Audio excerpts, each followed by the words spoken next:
പ്രതിപക്ഷം കുത്തകയാക്കി വെച്ചിരുന്ന മൂവാറ്റുപുഴ നഗരസഭാ ഭരണം തിരിച്ചുപിടിച്ച് 5 വർഷത്തെ ഭരണം പൂർത്തിയാക്കി UDF വീണ്ടും അധികാരത്തിലേറുമ്പോൾ വിസ്മരിക്കാനാവാത്ത ഒരു പേരുണ്ട്. 2020 മുതൽ 25 വരെ നഗരസഭയെ നയിച്ച ചെയർമാൻ PP എൽദോസ്.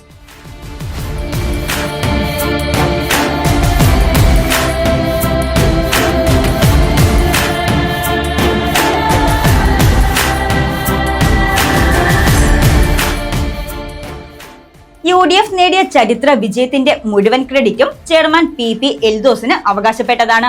കഴിഞ്ഞ 50 വർഷത്തിനിടെ മൂവാറ്റുപുഴ നഗരസഭയിൽ ഒരിക്കൽ പോലും 5 വർഷ കാലാവധി പൂർത്തീകരിക്കാൻ സാധിക്കാതിരുന്ന UDFന് കഴിഞ്ഞ കാലയളവിൽ ഭരണം പൂർത്തീകരിക്കാൻ സാധിച്ചിട്ടുണ്ടെങ്കിൽ അത് PP എൽദോസ് എന്ന പയറ്റിത്തെളിഞ്ഞ രാഷ്ട്രീയ നേതാവിന്റെ മികവ് കൊണ്ട് തന്നെയാണ്.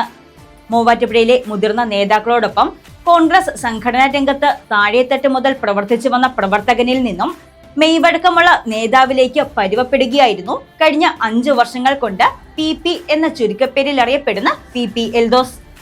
28 അംഗ നഗരസഭയിൽ 13 സീറ്റുകൾ നേടിയാണ് UDF 2020 അധികാരത്തിലെത്തിയത്. LDFന് 11 സീറ്റും.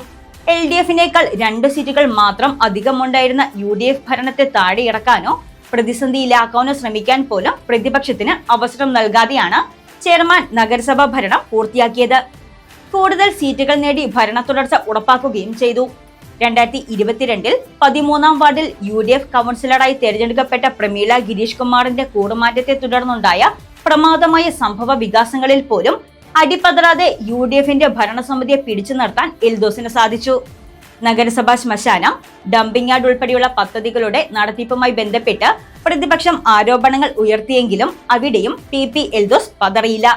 ഡംപിംഗ് യാർഡിന്റെ പ്രവർത്തനം അവതാളത്തിലാണെന്ന പ്രതിപക്ഷത്തിന്റെ ആരോപണത്തിന് നഗരസഭയുടെ ഓണാഘോഷവും സദ്യയും ഡംപിംഗ് യാർഡിൽ തന്നെ നടത്തിയാണ് എൽദോസ് മറുപടി നൽകിയത്.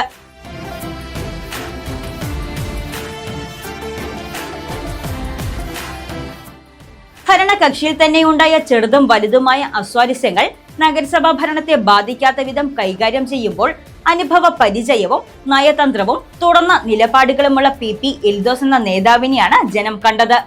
തനിക്ക് നേരെ ഉയരുന്ന ഏതൊരു ആരോപണത്തിനും ഏറ്റവും ചുരുങ്ങിയ വാക്കുകളിൽ എത്രയും പെട്ടെന്ന് വസ്തുതകൾ നിരത്തി മറുപടി നൽകുന്ന സവിശേഷതയും എൽദോസിന് സ്വന്തം. അടുത്ത 5 വർഷം നഗരസഭയെ ആര് നയിക്കണമെന്ന തീരുമാനത്തിലും PP എൽദോസിന്റെ നിലപാടിന് വലിയ സ്വാധീനം ചെലുത്താൻ കഴിയുമെന്നാണ് നിരീക്ഷകർ കരുതുന്നത്.